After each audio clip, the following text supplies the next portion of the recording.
From the age of 10, Caleb Williams has been following his father's plan to make him the greatest quarterback ever. His dad's plan was working because at just 20 years old, he was dubbed the next Patrick Mahomes. But after a down junior year and what some would call media controversies, there are more questions than ever about the quarterback. This is what they aren't telling you about the controversial rise of Caleb Williams. Caleb Williams' football journey didn't actually begin with him playing quarterback. It actually started with him playing running back and linebacker. But one loss changed Caleb's whole football trajectory. One night, 10-year-old Caleb was crying after his team lost a big game, a game where he was stuck on the bench. In that moment, he decided the only way for him to avoid losing like that again was for him to take control of the team under center. So that night, Caleb and his dad Carl started devising a plan for him to switch positions. Carl says that night his son said to him, quote, "If I'm going to play quarterback, I want to be the greatest quarterback who ever played the game." Hearing how serious his son was about being great,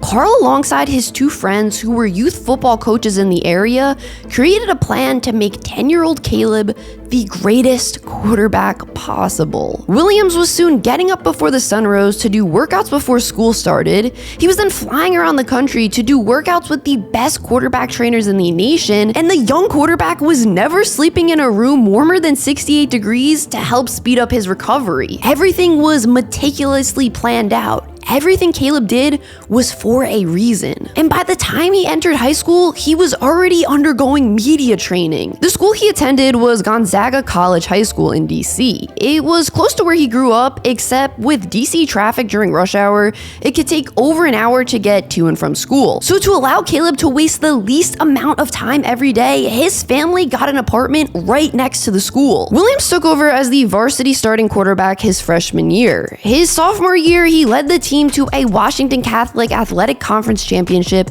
and was named the DC Gatorade Football Player of the Year after passing for 2,600 yards, scoring 36 total touchdowns, and rushing for 394 yards. His junior year, his numbers went down a tad, passing for 1,700 yards, 37 total touchdowns, and rushing for over 800 yards. Due to his final year of high school being in 2020, Caleb never got to play a senior season. Coming out of high school, Williams was ranked as the second best quarterback in the nation behind Quinn Ewers and the 8th best overall player in the country. He ended up committing to play college football at Oklahoma, despite the fact that the number one QB from the class of 2019, Spencer Rattler, was already the team starter. So as expected, Caleb started his freshman season as Rattler's backup. But when Spencer struggled in an early October rivalry game versus Texas, Caleb replaced him in the second quarter with the Sooners down 35-17. The second he went in, he changed the game. Williams completed 16 of his 25 passes for 212 yards and 2 touchdowns, while also rushing for 88 yards and another score. OU came back and won the Red River rivalry game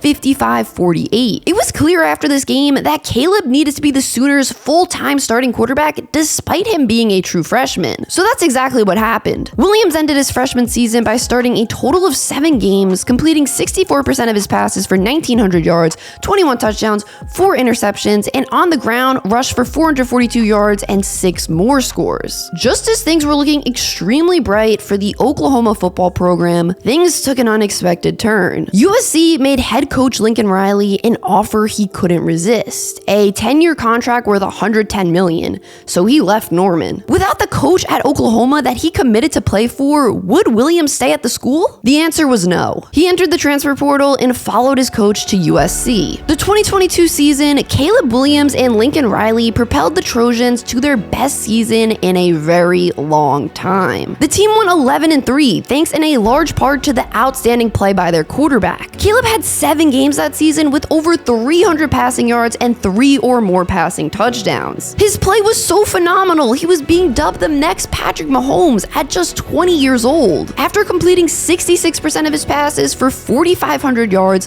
52 total touchdowns, and 380 rushing yards, Williams won the Heisman Trophy. After After being named the Heisman winner, Caleb was a full-blown celebrity in LA. He made an estimated $10 million from NIL deals while at USC. Even though he wasn't eligible for the upcoming 2023 NFL draft, it was almost already a foregone conclusion that the QB would be the first overall pick in the 2024 draft. There was even conversations about teams possibly tanking the 2023 NFL season for a shot to land the USC quarterback. However, as the hype around Williams grew, so did the controversies. Just before the start of his junior season, his dad said this in an interview with GQ. Quote, "The funky thing about the NFL draft process is he'd almost be better off not being drafted than being drafted first. The system is completely backwards. The way the system is constructed, you go to the worst possible situation, the worst possible team, the worst organization in the league, because of the desire for parity, gets the first pick." He then went on to say, if the team who ends up with the #1 overall pick in the 2024 draft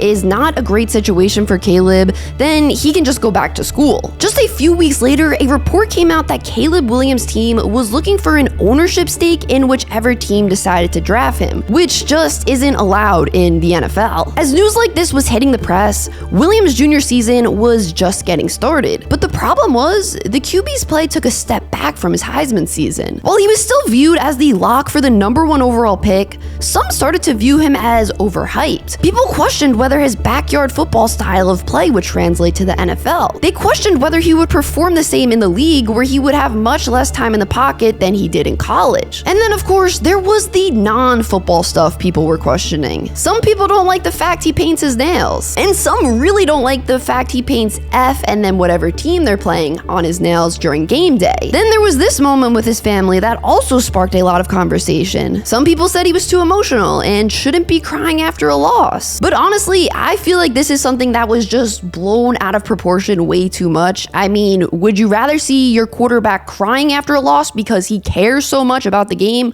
or just being like, oh, whatever, we lost, I don't really care, I'm just gonna go home and do whatever now? After the collegiate season ended, many of the top QBs in the nation declared for the 2024 NFL draft, except one. Caleb Williams. Williams waited till the very last day before the declaration deadline to announce he was entering the draft. After declaring for the draft, Caleb and his team met with many NFL agents. His dad Carl wanted to know if any of these agents could get Caleb out of the standard 4-year rookie deal. Since they couldn't, Caleb and his family decided he didn't need an agent. As the NFL Combine approached, the Williams team announced he would not be throwing in Indianapolis, just meeting with teams and doing a press conference. But during the Combine, news broke that Caleb wouldn't be undergoing physicals there, something a player hasn't really opted out of before. Williams did share, though, that the teams that had an actual opportunity to draft him would be able to do physicals when he visits them after his pro day in late March. So as of right now, it seems like Caleb Williams will indeed be a Chicago Bear. But the thing is, you just never know. In the past, we have seen top QBs force themselves to other teams. Most famously, Eli Manning's dad, Archie Manning, who also played in the NFL, said his son would not play for the Chargers, the team that had the first overall pick in his draft. So even though the Chargers did technically draft him first overall, he was traded to the Giants just a few minutes later. What's really interesting about this draft is Caleb's hometown team, the Washington Commanders, have the second overall pick. So does he want to go home? Who knows? We know that organization has had its problems throughout the past few years. They're under new ownership now.